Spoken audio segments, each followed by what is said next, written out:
So this is the closest to what we are celebrating. So this is the appropriate thing. Now on the last page of this is the last page. So you see there are two sections. Now the first one, I don't know if you can see, here you see 1.7 seconds. 1.7 is the angle of the bending of light. And so this is this prediction. Then here you can see, do you see 43 seconds here? So this is the second prediction, and calculation gives for the planet Mercury a rotation of 43 seconds, and when he saw this number, he almost got a heart attack. So now everything is put in place, and you know, 4 years later, when it was confirmed, then you had such headlines.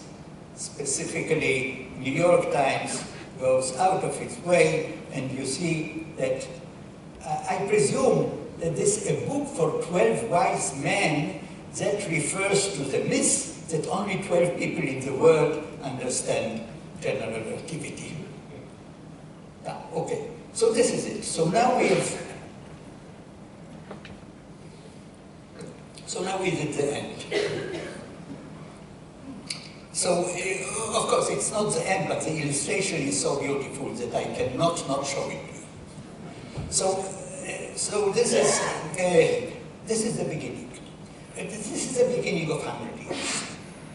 And those 100 years of general relativity we are talking about today are roughly divided into 4 periods. 4 periods. And I will tell you a little bit about those 4 periods and say more about one of them. So what are these 4? The 100 years of general relativity. We have these formative years, and that is the term that Jürgen and myself like to use for the first years, and I'll talk more about that. Then there was a time, a low watermark period. Then there was the renaissance of general relativity, and today we are in the golden age of general relativity. And what will happen in the next century, we'll have to wait. So what can we say? Now the first one, the formative years, these are the years roughly between 1915 until about 1930, until Hanoch. And these are the years in which this theory has evolved into a pillar of modern science. Shortly after that, there was this low watermark period, as Jean Eisenstadt likes to call it, when many players moved to something more exciting, quantum physics, quantum mechanics, when World War II made such things not very important, and the whole activity faded away. And then began the Renaissance, immediately after World War II. Particularly, there was a boom with the discovery of quasars, and today we are what we are. Now the conference, the whole conference, this conference is embedded in the Golden Age. The conference on the history that will start on Thursday is devoted to the Renaissance period. We can skip the low tide, and I shall say a few words about the formative years. And so the formative years, Einstein's intellectual odyssey ended, but the final form of that thing created significant tensions between the concrete results that had some physical meaning, had to be interpreted, and between the heuristic guidelines, because he, as I told you already, he did not rely on experimental evidence or facts. He was guided by heuristic methods. And they had to be re-examined. And there was a tension between them. They had to be abandoned, practically all of them. But I will tell you later. And then, immediately after its creation, General Relativity, it became a hallmark of international cooperation. Many bright physicists got involved.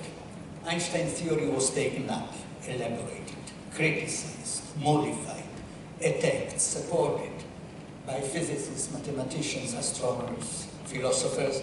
And I'm not talking here about the general public, which is a different story in itself. Intellectuals, based on a lot of misunderstanding, like everything is relative and so on and so on. So all that happened. Now, Einstein himself made further contributions.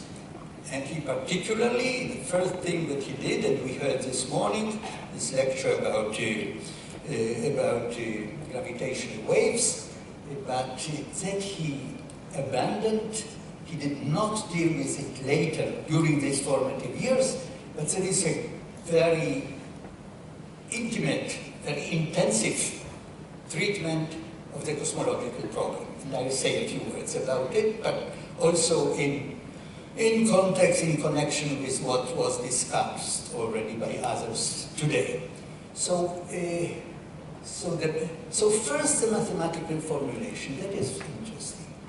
You see, the mathematical formulation that Einstein submitted in this 1916 paper is very different from the way we talk about it today, from the way we teach it today. And you see, when he finished this, he wrote to Lorentz, my series of gravitational papers are a chain of wrong tracks, all these mistakes, which nevertheless gradually led him to the correct answer. But what still remains is the derivations are abominable, and that has to be corrected. But he did not correct it. He did not wait to correct it when he wrote his review article in 1916, that he submitted in 1916. I'll tell you when for the first time he corrected it, but what was wrong? What was wrong that in the original formulation of general relativity, still it is not interpreted in terms of differential geometry. Everybody takes for granted, even people we talk about curved space. There is no curved space in that thing. There is no, the Riemann tensor is not a tensor of curvature. There is no affine connection. There is no parallel transport. All this geometrization, that is the trademark of the whole theory, that came later. It was not a presupposition that led him to the final results. And strangely, he could have done it. Maybe another mistake. How do we know that he could have done it? In 1914, he wrote another review article. That was the review article of the Entwurf theory. A long article. He wrote it when he was confident that this is the correct theory. And there, when he gets to that point when he has to explain covariant differentiation, he makes a remark. I know that Levi-Civita told us how to do it this, but I prefer to do it differently. And this differently is abominable. I can tell you, if you look at the text, how it is done, and he, when he did his 1916 review, he followed almost word by word, except in that chapter where the new Lagrangian has to appear, except there he followed exactly what he did. So he could have done it. Another thing which he could have done. See, he already knew the Schwarzschild solution, because the Schwarzschild correspondence is in December. He wrote this paper later, he submitted it only in March. So he could have used this Schwarzschild solution to show a simpler derivation of the motion of the perihelion and of the bending of light. And he did not do it. So, now the theory as we know it today was for the first time presented in the meaning of relativity. This is a booklet which also known as the 4 lectures on relativity. This is based on lectures which in May 1921 he presented at Princeton. It's not exactly that, and in September he sat down and wrote it for publication, and it is based on it, similar to it, not quite that, but that's a different story. This is what it is. And this is you have it here, and the meaning of relativity, we believe, is the paradigmatic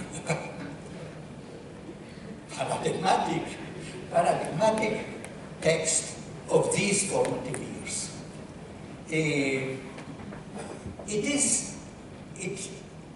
It's a few years after the submission. It is already based on criticism, on the re-derivation, but also on revisiting the basic concepts. Einstein was criticized, for example, on the way he treated general covariance, made it equivalent to general relativity, and there was this physicist, Paul Kretschmann, who took him to terms on that, and Einstein conceded that they are not equivalent, so this is one thing, and there are several other things which are mentioned here that concerned him and his peers in those days. So this is where it is, and Einstein evidently returned to the theory of relativity in later years. He wrote texts, both professional and more general, but there is no other text where this theory is so lucidly presented with all its basic elements, and it has, and in this booklet, it starts from relativity physics, and it is there where Einstein's maybe one of the important elements, ideas, the way he treats symmetry, is presented most clearly.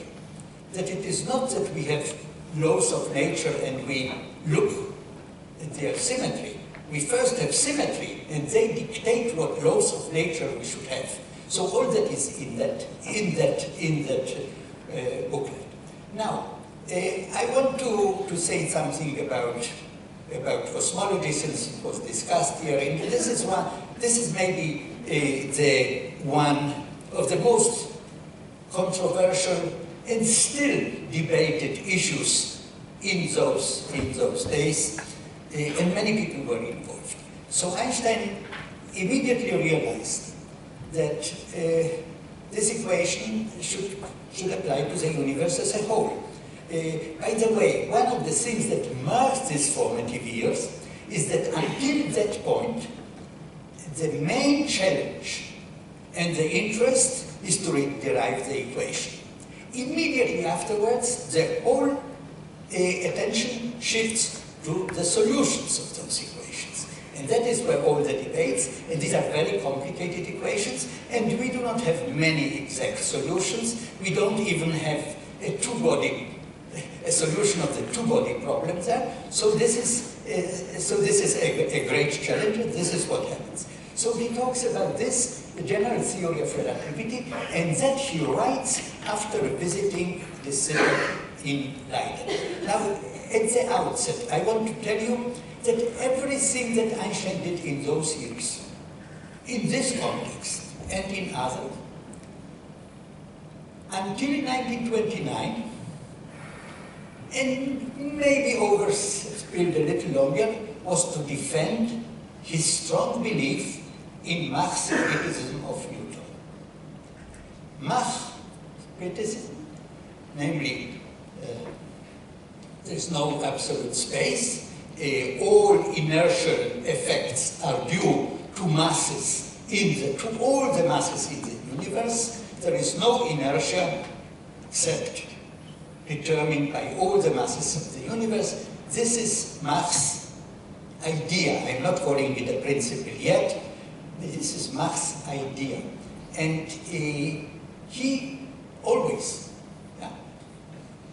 attributed to Mach the mentorship, that this guided him to the solution. De Sitter was the main contender in the Mach's thing.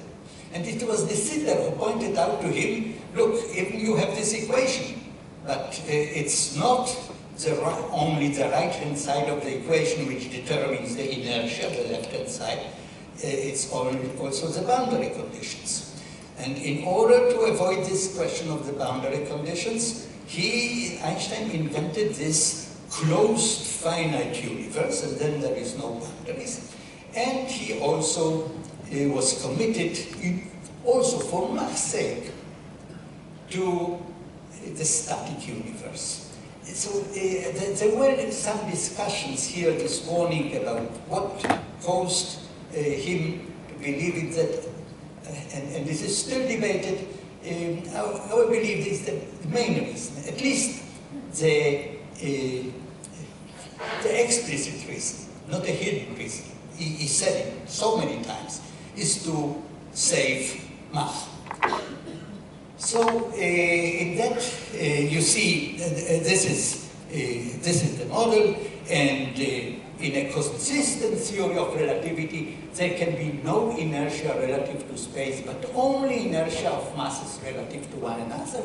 That's one thing, and for the system of fixed stars, no boundary conditions of the kind can come into question, because initially, following De Sitter's criticism, he invented a model with homogeneous boundary conditions which are either zero or infinity everywhere at space infinity everywhere, but that is unaccepted to De Sitter, was criticized.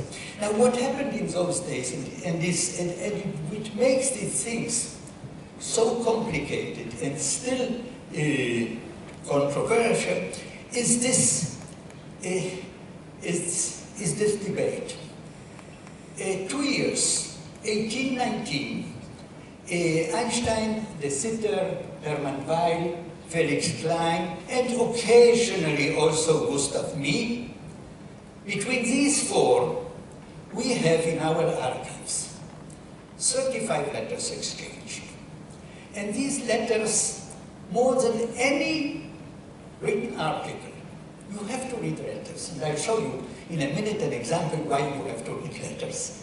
But the letters, they display the passion, the vigor. And in these letters, all this is discussed.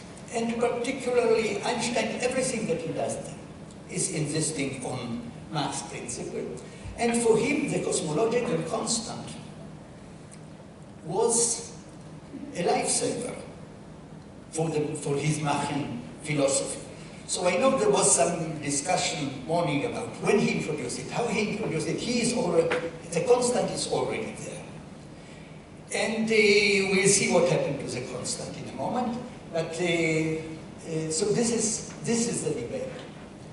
And it still deserves very thorough analysis. We, with Jürgen, the next project that we have on the formative years, intend to take it very seriously.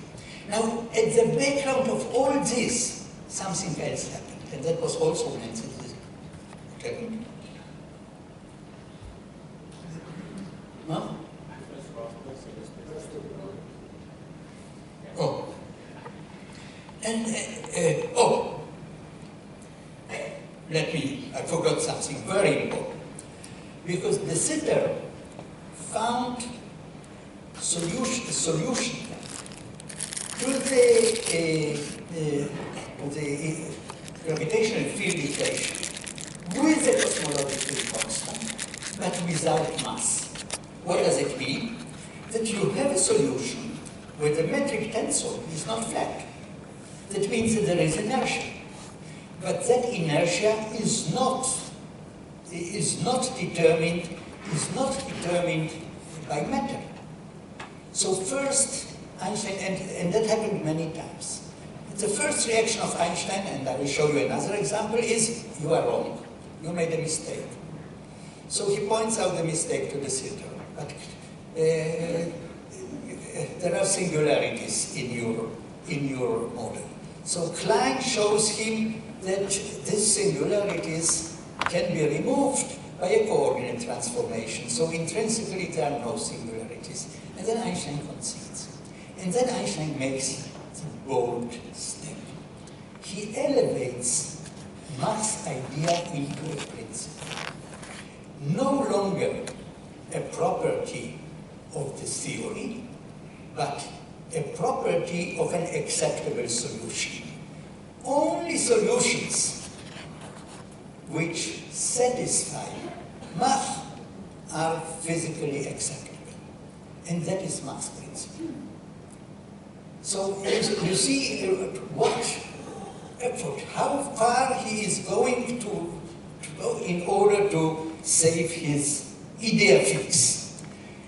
And then, at the background of all this, we begin to other solutions appearing. Friedman, it was discussed today, and we'll talk about this expanding universe. Again, so it was 1922. That was published in the Zeitschrift of Physik. Einstein wrote a note to the Zeitschrift of Physik telling the editor that there is an error, that it is wrong. Then a friend, a physicist, a friend of Friedman, who was in Berlin, one of the Russian emigres in Berlin, convinced Einstein, no, there is no error. So Einstein wrote another note to the Zeitschrift of Physik, and there he says, in my previous work, I have criticized the cited work, but my objection rested on an error in my calculation. I consider that Mr. Friedman's results are correct. So that's fine. Now, and shed new light. But here we have, you see, the letter to the editor, the handwritten letter.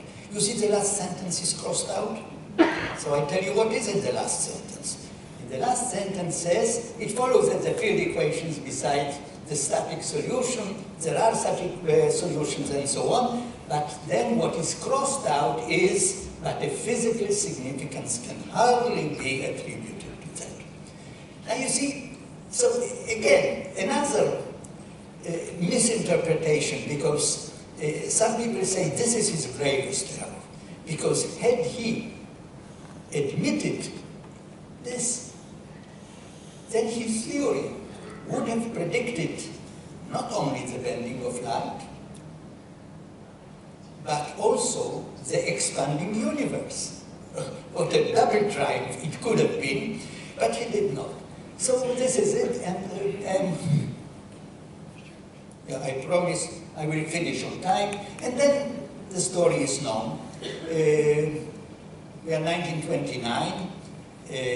I put, so you see, this is Friedman, Hubble, and Lemaitre is a little on the side, because until then, and until 1931, where he conceded, he does not mention Lemaitre, only Lemaitre, but not then, and Lemaitre was 1927. So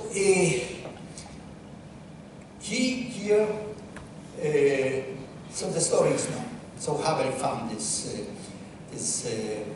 Doppler shifts and the expanding universe, and Einstein in 1931 published a small 3 pages article accepting Friedman. Now, in this meaning of relativity, in its second edition, which appeared in 1945, he adds an appendix.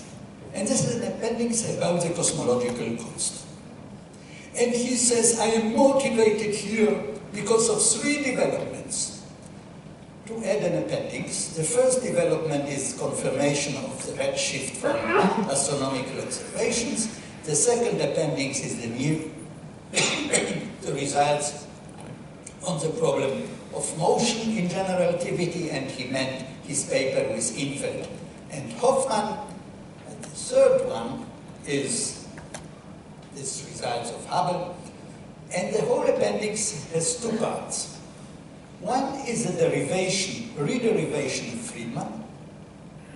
The other one is a long discussion that has essentially many arguments against maybe doubts that this Doppler shift really cannot be interpreted other than the expanding universe. But here's a problem. Because extrapolating back, it gives a too young universe. A factor more than a factor of 2. But, you know, there is this myth that Einstein, when he abandoned the cosmological constant, he said, this is the worst error that I made. There is no evidence to that. Probably he never said that. But the closest to regretting is in a footnote in this appendix, which reads, which reads, if Hubble's expansion had been discovered at the time of the creation of the general theory of relativity, the cosmologic member would never have been introduced. And you see, it's unfortunate, because for Einstein, I already told you all that.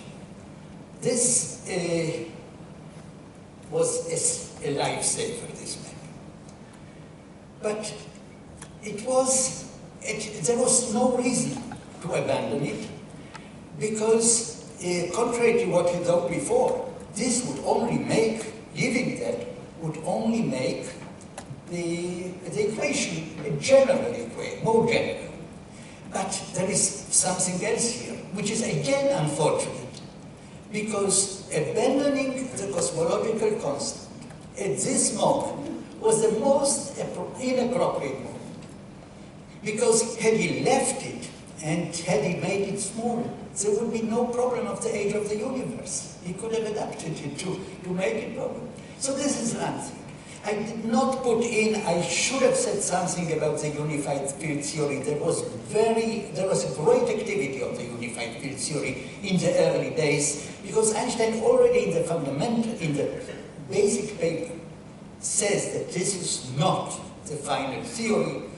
The tensor on the right-hand side is not a general tensor, it's arbitrary. But Einstein himself, for the first time, did something on the unified field theory in 1925. But it was a very active field by others. Immediately, before 1919, Weil had a unified field theory based on a very unique affine connection which changes not only the orientation but also the length. Then there was Kaluza, that later, only much later, became Kaluza-Klein, and then there was Eddington, and then later there was even Infeld. And Einstein corresponded with them. And his activity then was reacting. And with Kaluza and Weil, it is very interesting. At the beginning, he thought this is a touch of